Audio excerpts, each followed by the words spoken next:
All right, everyone, buckle up, because we are diving deep into a concept that touches every single aspect of our lives today.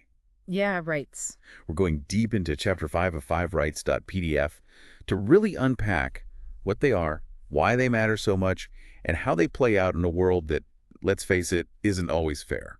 And we hear the word rights thrown around all the time, but this deep dive gets to the heart of what a right actually is. Yeah, it's not just some abstract idea. Exactly. So how does Chapter 5 approach this? Well, it starts by making a really important distinction between a right and something you just happen to want. Okay, I like that. Okay. Because I want to win the lottery, but Right. that doesn't mean it's my right. Exactly. And the source material illustrates this point brilliantly with a very relatable example. Remember wanting to wear whatever you wanted to school. Oh, tell me about it. Right. A universal desire, I'd say. But the text contrasts this with something much weightier, the right to free speech. Yeah. And it makes you realize that they're different beasts altogether. Absolutely. Wanting to wear a banana costume to school versus, say, being able to voice your opinion without fear of punishment. Both are desires, in a way, but one clearly has much higher stakes. Precisely. And that's because rights aren't just about fleeting wants. They're about fundamental entitlements that are absolutely crucial for a life of dignity and respect. Dignity and respect, those are powerful words. And that actually reminds me of another example from the text, the right to a livelihood. Oh, yes, a great one. Because it's not just about, having a job so you can put food on the table, though that's obviously essential. Right. But the text argues that it goes even deeper than that. Absolutely. It's about the freedom and agency that come with being able to support yourself and your family. Exactly. It's about being able to make choices, to pursue your goals, to contribute to society. Without that basic foundation, you're constantly in survival mode. Exactly. And the text really emphasizes how essential that freedom is for a life of dignity. It's about being able to thrive, not just survive. Okay, so we're starting to get a sense of what rights are, why they matter. But I'm also really interested in how this concept of rights has evolved over time. Oh, it's fascinating stuff. Because the source material delves into the historical roots of rights, and it's clear that people haven't always viewed them the way we do today. Right. Our understanding has definitely evolved. So how did people traditionally view rights? Like, where did they think these entitlements came from in the first place? Well, if we rewind to the 17th and 18th centuries, the prevailing belief was that rights were natural, like given by God or some higher power. So they were seen as inherent, like built into the fabric of existence itself. Exactly. These natural rights were considered untouchable, something you were born with simply by virtue of being human. Interesting. But didn't that view have some limitations? Oh, absolutely. I mean, if rights are God-given, does that mean they can't be challenged? Right. And that's where things get complicated. Because while appealing in principle, this idea of natural rights was often used to justify some pretty horrific practices. Well, I can imagine. Slavery, for instance. Proponents argued it was justified based on a natural order, where certain races were deemed inherently inferior. Wow, that's a chilling reminder that even deeply held beliefs can be twisted and manipulated to serve really harmful agendas. It's a sobering thought, for sure, and it makes the shift away from natural law toward a more human-centered approach all the more significant. It really makes you think about how we define and understand these fundamental concepts. So, moving away from this idea of rights being bestowed by higher power, what did this shift towards a more human-centered framework actually look like? Well, it was about recognizing that rights aren't something we receive from an external source, but are inherent to the very essence of being human. Okay, so instead of rights being a gift from above, they're about recognizing the inherent worth and dignity of every single person. Exactly. That's the heart of human rights. It's about saying, you have these rights not because of some divine decree, but because you are human. I like that. That feels a lot more solid, a lot more difficult to manipulate or deny. And it seems like this human-centered view has been a driving force behind some of the most significant social progress in history, right? Absolutely. Think about it. The dismantling of segregation, the fight for gender equality, the struggle for LGBTQ plus rights.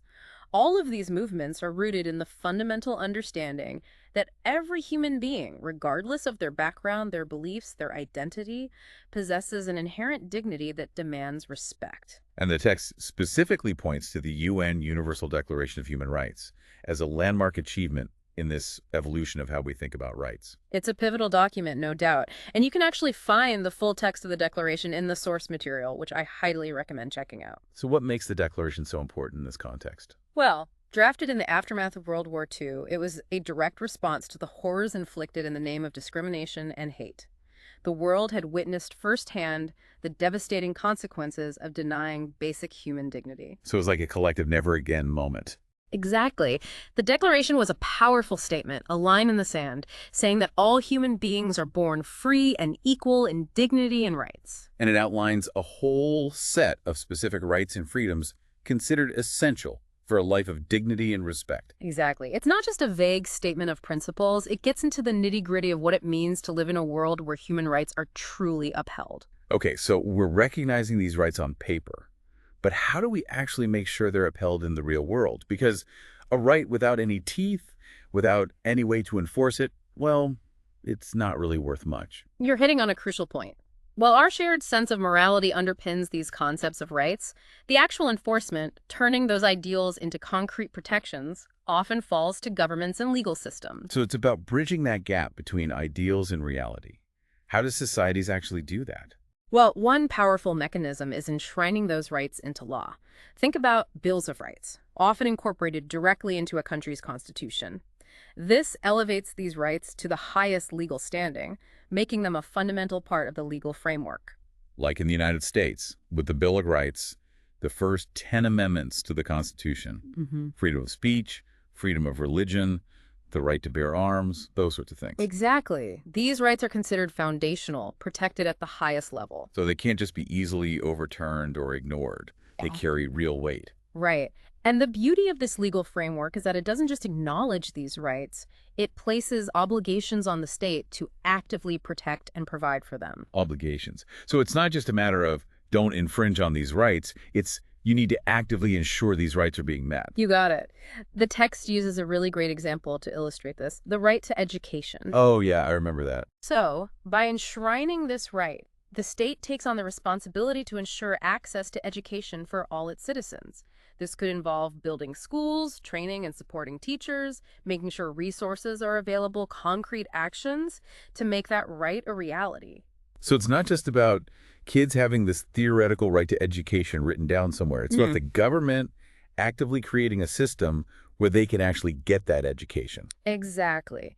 It makes rights tangible, something more than just words on a page. It's about putting those words into action. Yes, and here's where it gets even more interesting.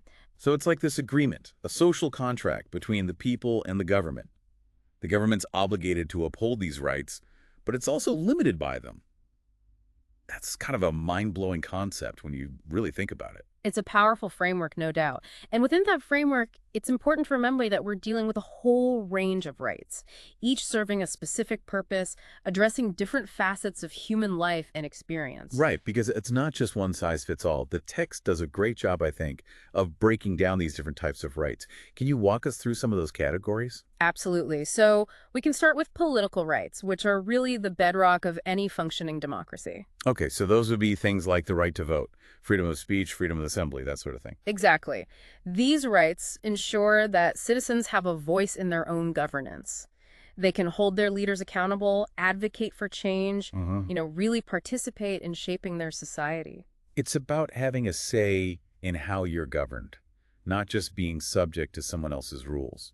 Exactly. And then we have civil liberties, which are all about protecting individual freedoms from government overreach. So things like the right to a fair trial, protection from unreasonable search and seizure, freedom of religion. All of that and more. Those safeguards are crucial for ensuring justice and preventing tyranny, because power without limits Is a recipe for disaster. Exactly. And let's not forget about economic rights, which I think are often overlooked in these conversations.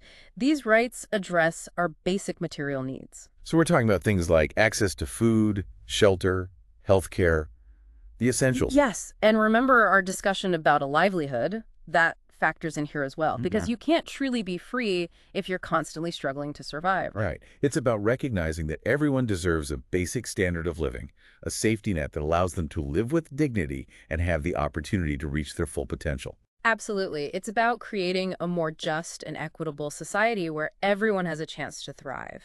And finally, there's a growing recognition of cultural rights, which focus on protecting and promoting the unique identities of various groups within society. So things like the right to speak your own language, practice your own religion, celebrate your own cultural traditions. Exactly. It's about recognizing the value of diversity, ensuring that everyone feels a sense of belonging and respect for who they are. It's about creating a world where everyone feels seen and valued for their unique contributions. But with all these different types of rights in play, things can get a little messy, right? Mhm. What happens when rights collide? How do we navigate those gray areas? That's where things get really interesting. And the source material delves into that very tension, particularly the delicate balance between security and liberty. It's the classic dilemma. How much freedom are we willing to sacrifice in the name of security? Where do we draw that line? It's a question that has challenged philosophers and policymakers for centuries. And of course, there's no easy answer. But one thing is clear. Recognizing and respecting rights is not just about what we are entitled to receive, but it's also about the responsibilities that come with those rights. There it is. Yeah. The other side of the coin. Rights come with responsibilities. What are some of the key responsibilities the text highlights? Well, first and foremost, it emphasizes the importance of protecting the common good. That means thinking beyond our own individual needs and considering the well-being of the entire community now and in the future. It's about the bigger picture, recognizing that we're all interconnected. Exactly. And the source material uses a really relevant example here, environmental protection. It makes sense. We can't just plunder the planet for our own gain and leave future generations to deal with the consequences. Right. Our responsibility to the common good extends beyond our own immediate wants and needs. And this leads directly to the second responsibility, respecting the rights of others. We can't demand our own rights while simultaneously trampling on the rights of our fellow human beings. It's like that old saying, your right to swing your fist ends where my nose begins. Exactly. It's about recognizing that rights come with obligations to each other. My right to free speech, for example, doesn't give me the right to spread hate speech that incites violence or discrimination. Right, my rights end where yours begin. Mm, And that ties into the third responsibility, right? The need to balance conflicting rights. precisely. It's about recognizing that sometimes our rights might bump up against each other, and we have to find a way to reconcile those competing interests. The text uses a great example, freedom of expression versus the right to privacy. That's a tricky one for sure. It is, and there are no easy answers. But the responsibility lies in recognizing that my right to express myself, even to criticize or expose wrongdoing, doesn't automatically override your right to privacy and dignity. It's about finding that balance, that middle ground, where both rights are respected as much as possible. Precisely. And finally, and perhaps most importantly, we have a responsibility to be vigilant about potential limitations on rights, especially when those limitations are imposed in the name of security. Because it's easy to fall into the trap of thinking that sacrificing a little freedom is a small price to pay for safety, especially in today's world where it feels like there's always some new threat on the horizon. It's a slippery slope, and history has shown us time and time again how easily power can be abused, even with good intentions. That's why it's so crucial for citizens to be informed, engaged, and willing to hold their leaders accountable. We can't afford to be complacent. Because our rights aren't guaranteed. There's something we have to actively protect and defend. Well said. We've unpacked the what and the why of rights, but the real question is, how will you use your voice, your actions to uphold them for yourself and for others? That's something for everyone listening to ponder. We've explored a lot today, delved into some complex territory, but ultimately the power to shape a more just and equitable world rests with each and every one of us. Thanks for joining us for this deep dive. Until next time.